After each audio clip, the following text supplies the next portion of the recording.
You go, girl. Woo. Yes. Whoa. Yeah. Hell. Incredible. Calm yourselves, boys. There's plenty of this to go around. Hello and welcome to the 31st. How's it going? And welcome back to another Pokemon Legends Arceus character design analysis. This time covering two very special women of the Hisui region, the Arceus Wardens, Calaba and Palina. Now I know you're all here to see Palina, but trust me, I've got a take on Calaba you almost certainly haven't heard before. I'm pretty sure I know who her descendants are. And I'm not kidding when I say that Calaba is special. She might appear like a regular old grumpy grandma, but she's a truly unbelievable 99 years old. 99! Sweet flying walruses! That's insane! In a world like Hisui, I'd have thought the life expectancy would have been like 25. The fact that she's been rocking for nearly a full century is amazing. This elderly warden guards Ursaluna and is a member of the Pearl Clan, and as such is wearing the Pearl Clan uniform I've talked about in all of these videos. And really, she hasn't done much accessorizing. Her Pearl Clan hoodie is pretty normal. She's just popped the collar a little. She's got the standard 3 pouches around her waist, the wooden Ursaluna bracelet marking her as a warden, and she's got the typical boots and armor. The main deviations in her aesthetic come from the slightly different leggings she's wearing, which are a dark purple that fade to a light teal, and the purple knitted scarf she's got tightly bundled around her neck.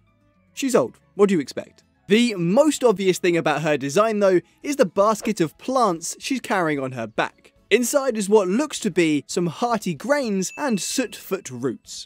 The website tells us that she's pretty big into medicine, so it's possible that she's growing them for that, or that she's been scavenging around the Mylands for useful resources.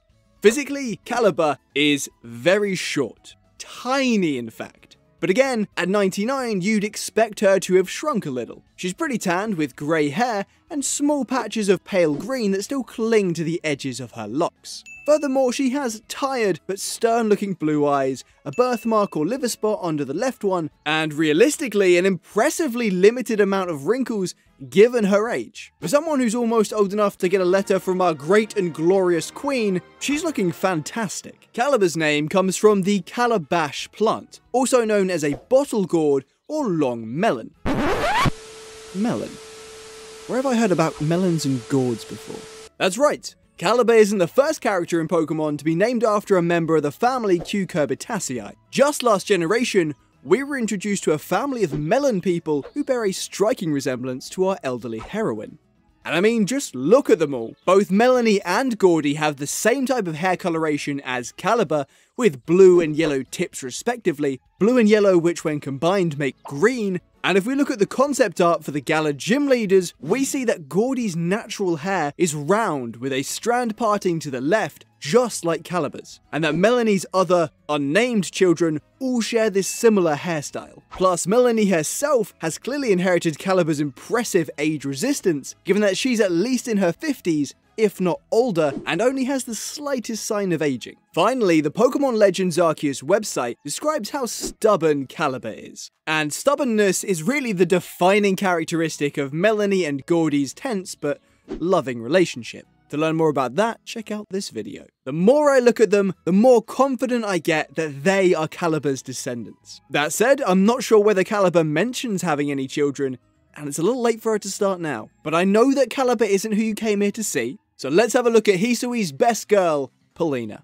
Palina is another warden of the Pearl Clan. Her design is based on that of an ama, an occupation of female oyster and pearl divers from Japan. Traditionally, an ama's uniform consisted of only a loincloth and a bandana, which I won't be showing you for obvious reasons. However, in more modern times, you'd recognize them wearing a very similar outfit to Palina. In the 20th century, they started wearing diving uniforms. Light colors like white were preferred because they supposedly ward off sharks, and divers' masks were added as well, just like the one Palina has around her neck. In more modern times, the addition of gloves and shoes like Palina sports are not uncommon, and you might even catch an ama wearing a regular wetsuit. So yeah, Palina has all of those things I just covered, a light pink Pearl Clan diver's uniform with a sash and or an obi round her waist, as well as the Pearl Clan emblem on the front, the Kote armor, diving gloves for opening those clan pearls, a diving mask, and Pearl Clan slip-ons. She has a Pearl Clan bandana like a typical Amma would wear, except this one is bright pink and blue. Finally, the Warden bracelet on her right wrist. Physically, Palina is the exact opposite of Calaba.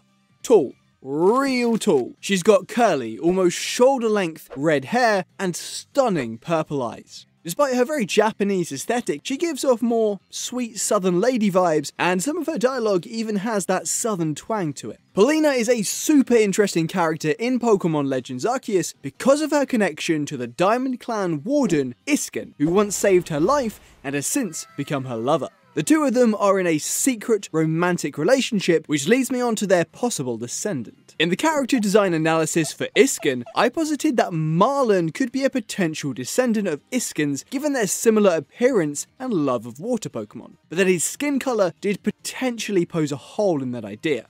Well, now I'm convinced. Palina's whiteness combined with Isken's darker skin would explain why a white guy like Marlin has a tan that would make Mr. Olympia cream his pants. Additionally, there's their names. While Palina is named after the Guarana, whatever that is, Isken and Marlin are both named after plants that fall in the order Pokelis. And I know that being in the same order doesn't make them that closely related, but they're both monocots, and there's not a ton of those. Well, you know, relatively speaking. Moreover, in my video from 5 years ago, holy shit, where I researched Marlin and sought to assess whether or not he was from Alola, I came to the conclusion that he was most likely from a Japanese-inspired region, given the design of his gym and the way he speaks in a Kyushu dialect. Now, Kyushu is the area that inspired Hoenn and not Sinnoh, but from what it looks like, many of the Hisuian settlers, including Silene, are from Hoenn, and it's possible that either Palina or Isken could be from there as well.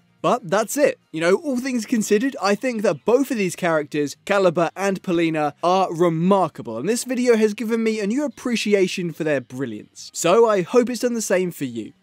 So before we head off, I've got a few thank yous to say for this one actually. So a big thank you to Rebecca Millar of the Oida Theatre Company for providing some additional commentary on this video. And a huge thank you to Jace of the Gyronic YouTube channel who edited the first half of this video. You may have noticed a little bit of a different style, and I think he did a really great job on the video. Hopefully we see some more of his work on the channel in the future. He has his own YouTube channel called Gyronic, where he does Minecraft videos, and he's just a really cool guy. He's definitely worth your time for a little bit of a watch. And with all that said, I want to say a massive thank you to all of you for watching.